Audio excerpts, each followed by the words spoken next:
خب قسمی که به ما و شما معلوم است، بر تیمش معلوم است، بر فامیلش معلوم است و همه قسم بر تمام مردم، چی در داخل از کشور هستند چی در خارج از کشور، به تمامشان معلوم است که اجمل جان کدام طرح یا دیزاین از خارج از کشور نمی آورد در افغانستان، او را مروج نمی ساخت و یا فیشن از او را انجام نمی داد. تمامش لباس افغانی بود، تمامش رسم و رواج وطن خود ما بود. به نظر شخصی خودم، من حیث یک انسان، من حیث یک آدم که خداوند بر من عقل داده، من خودم فکر نمی کنم که اجمل جان کدام کار اشتباه کرده باشه، چون تمامش لباس افغانی بود، تمامش رسم و رواج امی کشور و وطن خود ما بود.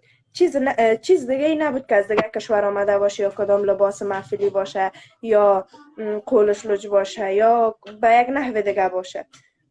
فکر نمی کنم. و یک چیز دیگرم که ملا صاحبا یادآور شده بودن که اجمل جان در گذشته مچم سرک بند میکرد و فیشن شو در این سرک میگرفت.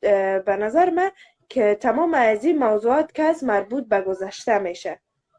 درست؟ تمام از این موضوعات مربوط به گذشته میشه، در دوران جمهوریت بود. اگر این موضوعات در دوران امارات اسلامی می بود، ما به دو دیده گپشان قبول میکردیم، ولی ای از حال نیست، ای از گذشته است دیگه. آره، دوره فکر نمیکنم جمهوریت که این هم گپا کدام جدید شود. اشتباهی نداشته بوده یا کدام کار خو نکرده بوده. مردم موش مخو شاید از برنامه‌هایش همیشه تعقیب کرده، کاراش دیده و خصوص ای که در برنامه ها دعوت شده و آمده دیده. کل مردم موش ما شاهد هستیم، دیدیم.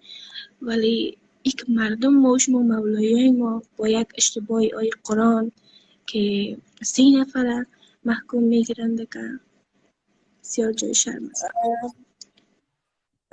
ما هیچ نمیفهم، یعنی اجمل جان اگرچه گناه هم نکرده بود، بازم میخوایم یادآور شوم اجمل جان، عبید جان، امید جان هیچ گناهی نکرده بودن. بازم هم این مشکلاتی که پیش آمد، اینا معذرت خواستن. اجمل جان یک ویدیو که یک شب پیش از این که اینا زندانی شوه نشر کردن، تقریبا 21 روز پیش یا 22 روز پیش اینا یک ویدیو نشر کردن.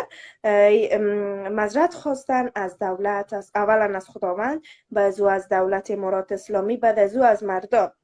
اگر به نظر من، نظر به قانون، این مشکل حل بود، چون اجمل جان به کار کرده بود، پای برد و به نظر من قابل ضرورت برای نبود که اینا رو بندی کنه و چیزا. و دومش سر از هم که اینا رو بندی کرد، درست، باز از اینا یک اعتراف نامه گرفت یا یک ویدیو گرفت که اینا گفت شما اعتراف کنین، که به همه مردم معلوم است که اعتراف اجباری بود.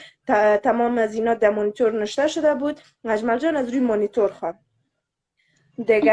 از سر وضعشون معلوم بود که اینا چقدر شکنجه شده بودن، لطو شده بودن. تمامش بر مردم واضح و نمایان است دیگه. از این بیشتر نمیخوایم چیز یادآور شوم، چون بعضی از مردم های ما هستن خیر ببینن، زنده باشن، در گوشه از دنیا هستن، از دستشان حمایت نمیآید، ولی تخریب میکنن بر نوعی که از دستشان تخریب میکنن. بعضی هایشان گپ بد میگن، بعضی هایشان یک رقم، بعضی هایشان درباره اجمل جان حتی ویدیوهایی که از زمان قدیم بود، از دوران جمهوریت بود، او را به نشر میموندن که از فیشن شو بود یا با دخترها و چیزا بود. به نظر من هیچ کدام از این کارهای اجمل جان اشتباه نبوده، چون در دوران جمهوریت نمیفهم از کدام سال به این طرف، چند سال آخر دموکراسی زیاد بود در افغانستان، آزادی بود، هر کس آزاد بود، هر فرد میخواست کار کنه. میگم نبود که دختر با بچه ویدیو گرفت یا کار کرد دیگه. او ویدیوهایی که در او زمان بود تمام از او رو در این زمان نشر میکنن، که به نظر من تمام از یا بر اجمل جانشان خطرساز است دیگه. اگر در لایف ما هستن امو دوستا و بعضایشان لایف ما رو میبینن دیگه، لطف کنن امو ویدیوها رو نشر نکنن، چون این همی ویدیو بود. اگر یک اشتباه اجمل جان کرد، بعض از دوستای ما رو گرفت کات کردن، از یوتیوب در تیک تاک خود انداختن، در اینستاگرام نشر کردن، این همه قسم به مو موضوع اشاره کردن. این ویدیو دست به دست تا که رسید به پیش ملا صاحبا.